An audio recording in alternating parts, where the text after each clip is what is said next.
تیری میری لو سٹوری۔ دوپہر کا وقت تھا جہاں گوٹ کی اس چوڑی اور پر رونق گلی میں موجود اس چھوٹے سے مکان میں اس وقت صرف علی صاحب کی آواز سنائی دے رہی تھی۔ وہیں وہ کمرے کے دروازے کے باہر کھڑی چہرے پر افسردگی لیے اماں ابا کی باتیں سن رہی تھی، جو آج دہاڑی نہ لگنے پر خالی جیب لیے گھر لوٹ آئے تھے۔ ہاتھ میں ٹوٹی چپل بھی موجود تھی، جو 3 سال سے گھس گھس کر اب مزید اس قابل نہیں رہی تھی کہ اسے پاؤں کی زینت بنایا جائے۔ پھینک دو اب ان چپلوں کو، نئی لے لینا۔ نگہت بیگم ان کا پیر دیکھتے ہوئے پریشانی سے بولی، جو پتھر لگنے کے باعث زخمی ہو گیا تھا۔ نئی لینے کے لیے پیسہ بھی تو ہونا چاہیے اور ہم فضول خرچی نہیں کر سکتے۔ آخر کل کو اپنی زینب کی شادی کرنی ہے، علی صاحب سمجھاتے ہوئے بولے، جبکہ باہر کھڑی زینب افسردہ سی دوپٹے کو انگلی پر لپٹتے ہوئے مڑ کر گھر سے باہر نکل گئی، تاکہ اپنی دوست شفا کے ساتھ کچھ دیر باتیں کر کے اپنا دل ہلکا کر سکے۔ ہائے اللہ جی، بس جلدی سے میری شادی کرا دیں تاکہ اماں ابا کی پریشانی کم ہو جائے۔ بیچارے ابا کل کیا پہن کر کام پر جائیں گے؟ بالوں میں لگا پراندہ گھماتے ہوئے وہ بڑبڑائی کہ تبھی اس کا دھیان راستے سے بھٹک کر اپنے سے کچھ قدم کے فاصلے پر چلتے آدمی پر گیا، جو آستینوں کو سیدھا کرتا نماز کے لیے مسجد جا رہا تھا۔ بے اختیار زینب کی نظر اس کی چپل کی جانب گئی تھی، سرخ و سفید پیروں میں چمکتی چمڑے کی سیاہ چپل۔ شفا کی گلی میں مڑنے کی بجائے چپلوں پر نظریں جمائے زینب اس کے پیچھے پیچھے چلنے لگی۔ مسجد کے باہر رک کر اس آدمی نے سیڑھیوں پر چپل اتاری اور نماز ادا کرنے اندر کی جانب بڑھ گیا، جبکہ زینب شش و پنج میں مبتلا وہیں کھڑی ارد گرد دیکھنے لگی۔ دوپہر کا وقت تھا، گوٹ کی اس کڑکتی دھوپ میں گلیوں میں سناٹا چھایا ہوا تھا۔ وہ ہمت کرتی آگے بڑھی اور کسی کی بھی نظروں میں آئے بغیر چپل اٹھاتی تیزی سے وہاں سے بھاگتی چلی گئی۔ زینی راستے میں پڑتی ٹائر پنکچر کی دکان پر بیٹھا مکھیاں اڑاتا احمد قریشی اسے دیکھتے ہی اٹھ کھڑا ہوا تھا، جو نیلے رنگ کے شلوار قمیض میں ملبوس لال رنگ کا دوپٹہ سینے پر پھیلائے سامنے سے بھاگتی آ رہی تھی۔ احمد تم؟ شتر مرغ کی رفتار سے بھاگتی زینب اب موڑنے کی چال چلتی اس کے سامنے آ کھڑی ہوئی۔ کہاں سے آ رہی ہے اور یہ چپل کس کی ہے؟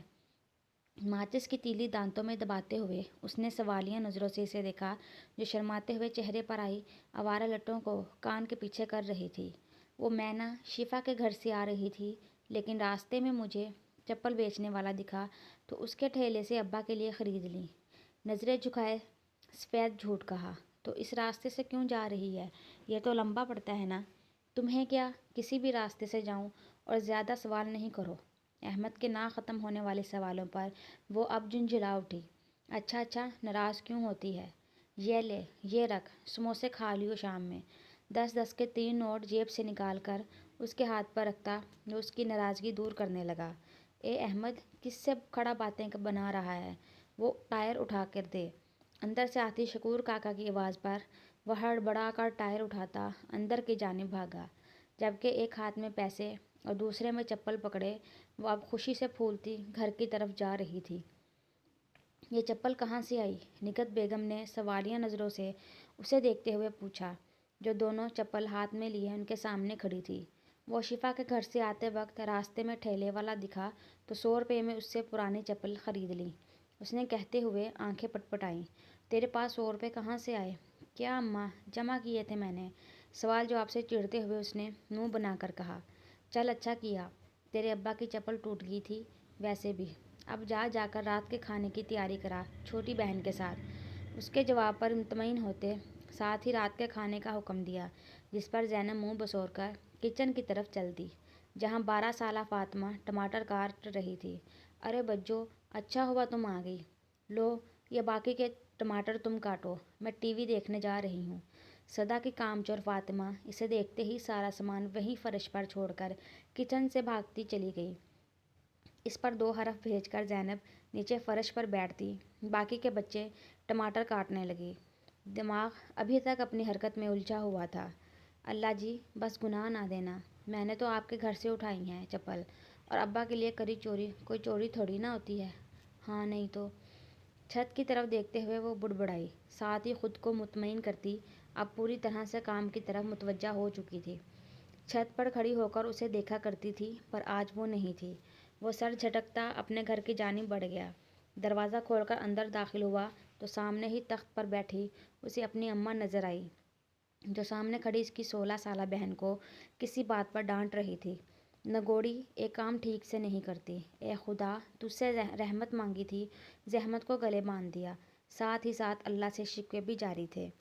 اے اماں کیوں خون جلا رہی ہے؟ اور چھوٹی پانی لے کر آ بھائی کے لیے۔ ختیجہ بیگم سے پوچھ کر اس نے رابعہ کو حکم دیا، جو جی اچھا کہتی فوراً بھاگتی چلی گئی۔ کیا ہوا، تھک گیا؟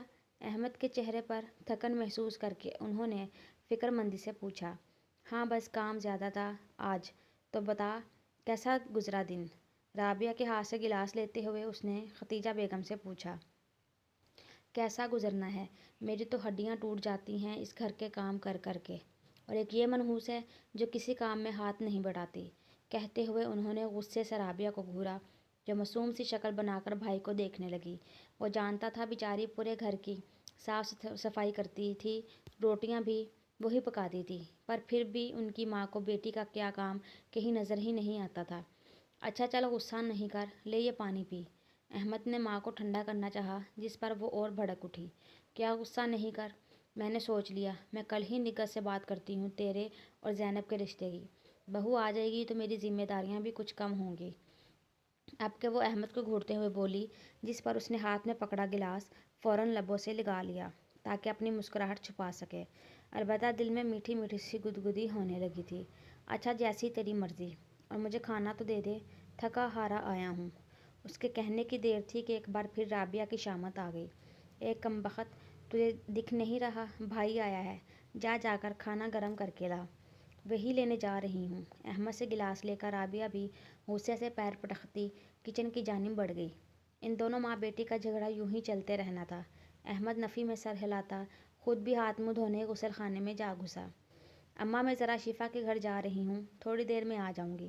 جلدی جلدی تیار ہوتی وہ نگہت بیگم سے بولی، جو صحن میں چارپائی بچھائے بیٹھی آلو چھیل رہی تھی۔ صبح صبح تجھے اس سے کیا کام پڑ گیا؟ ہاتھ روک کر نگہت بیگم نے اسے مشکوک نظروں سے گھورا۔ وہ میں نے اس سے دوپٹہ دیا تھا نا، وہی لینے جا رہی ہوں، مجھے پہننا ہے، ہڑبڑا کر جواب دیتی وہ فوراً دروازے کی جانب بڑھی، کہیں اماں اسے روک ہی نہ لیں۔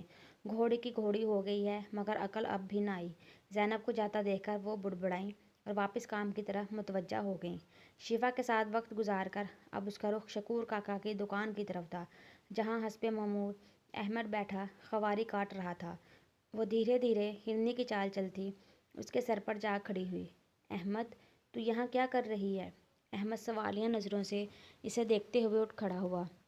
وہ میں تم سے ملنے آئی تھی، اور نہ مجھے گول گپے بھی کھانے ہیں۔ وہ ایسے شرما رہی تھی جیسے بہت بڑا کارنامہ سر انجام دیا ہو اور اب اپنی تعریف سن کر لال ہو رہی ہو۔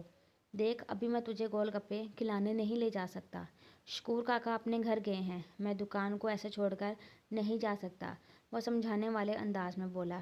کون سا سونے کے زیورات کی دکان ہے جو چوری ہو جائیں گے؟ چھوڑ کر نہیں جا سکتا، زینب نے غصے سے کہتے ہوئے آخر میں منہ بنا کر اس کی نقل اتاری۔ دیکھ زینی، میں بعد میں، بھاڑ میں جاؤ تم، نہیں کھانے مجھے گول گپے، بلکہ خود خرید کے کھا لوں گی میں، ہاں نہیں تو۔ اس کی بات کاٹ کر کہتی وہ غصے سے تن کرتی وہاں سے نکل گئی۔ احمد نے بے بسی سے اسے جاتے دیکھا اور اپنے سر پر ہاتھ پھیر کر دکان کے اندر چلا گیا۔ ختیجہ آپا آپ آئے نا؟ فاطمہ کے پیچھے آتی ختیجہ بیگم کو دیکھ کر نگہت بیگم فوراً اپنی جگہ سے کھڑی ہوئیں۔ اے فاطمہ جا جا کر آپا کے لیے چائے پانی لے کر آ۔ ختیجہ بیگم سے مل کر انہوں نے فاطمہ کو حکم دیا، جو اس بات میں سر ہلاتی فوراً کچن میں دوڑ گئی۔ بیٹھو نا آپا، بتاؤ کیسے آنا ہوا؟ صحن میں بچھی چارپائی پر اپنے ساتھ بٹھائے اب وہ سوالیہ نظروں سے خود سے بڑی بیوہ بہن کو دیکھ رہی تھی۔ دیکھ نگہت، میں ضروری بات کرنے آئی ہوں، انہوں نے تمہید باندھی۔ ہاں ہاں بلا جھجک کہیں۔ دیکھ اب مجھ بوڑھی عورت میں اتنی جان نہیں کہ گھر سنبھال سکوں، اور رابعہ ابھی چھوٹی ہے، اس لیے میں چاہتی ہوں تو اب جلد از جلد زینب کی شادی احمد سے کر دے تاکہ وہ آ کر اپنا گھر سنبھالے۔ ختیجہ بیگم نے سنجیدگی سے اپنی بات نگہت بیگم کے سامنے رکھی۔ آپ کی بات ٹھیک ہے آپا، پر ابھی مجھے زینب کے ابا سے بات کرنی پڑے گی، ابھی تو ہم نے زینب کے لیے جہیز بھی کچھ ٹھیک سے تیاری نہیں کی۔ نگہت بیگم نے پریشانی سے کہا۔ جہیز کی فکر تو مت کر، ہمارے گھر میں جو کچھ ہے سب زینب کا ہی تو ہے، بس تو اسے رخصت کرنے کی تیاری کر۔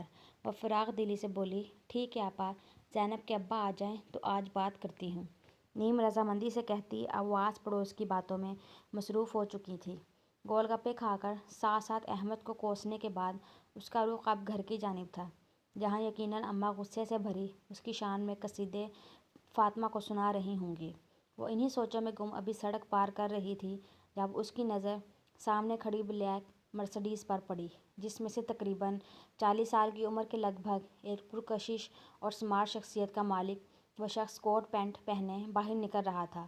وہ حیرت سے اسے دیکھنے لگی۔ خود پر کسی کی نظروں کو محسوس کر کے اس شخص نے بھی سن گلاسز اتار کر نظریں اطراف میں گھمائی تھیں۔ دونوں کی نظریں ملی اور اس شخص کے چہرے پر تبسم بکھیر گئی۔ زینب گڑبڑا کر فوراً وہاں سے نکلتی چلی گئی۔ سر، آپ بے فکر رہیں، ہسپتال کا کام تعمیری بہترین طریقے سے میری نگرانی میں ہو رہا ہے۔ اپنے ہسپتال کی تعمیر کا جائزہ لینے کے لیے آج ہاشم امتیاز خود یہاں موجود تھا۔ ساتھ کھڑا ملازم اسے ساری تفصیل دے رہا تھا، مگر اس کا ذہن تو اس لڑکی میں اٹکا ہوا تھا جو کچھ دیر پہلے آنکھوں میں اشتیاق لیے اسے گھورے جا رہی تھی۔ اس عمر میں بھی اپنی شخصیت کے سحر سے وہ بخوبی واقف تھا۔ 2 جوان بچوں کا باپ ہونے کے باوجود بھی اس کے سرکل کی کئی لڑکیاں آگے پیچھے گھومتی نظر آتی تھیں، اور یہی بات اسے مغرور بنانے کے لیے کافی تھی۔ زینب کے خیال کو دماغ سے جھٹکتے ہوئے وہ ملازم کی طرف متوجہ ہوا۔ کریم، اس علاقے میں کوئی بڑا ہسپتال نہیں ہے، لوگ دوسرے شہر علاج کے لیے جاتے ہیں، لیکن اس ہسپتال کی تعمیر کے بعد انہیں کہیں اور نہ جانا پڑے، اس لیے میں چاہتا ہوں کہ سارا کام اچھے سے ہو۔ بالکل سر، یہاں کے لوگ بھی اس ہسپتال کو لے کر بہت خوش ہیں، جلد ہی اس کی تعمیر کا کام مکمل ہو جائے گا۔ کریم اب اسے ہسپتال کو لے کر لوگوں کے خیالات بتا رہا تھا، جسے سنتے ہوئے وہ اپنی گاڑی کی جانب بڑھ گیا۔ اس جیسے آدمی کو ابھی اور بھی اہم کام نمٹانے تھے۔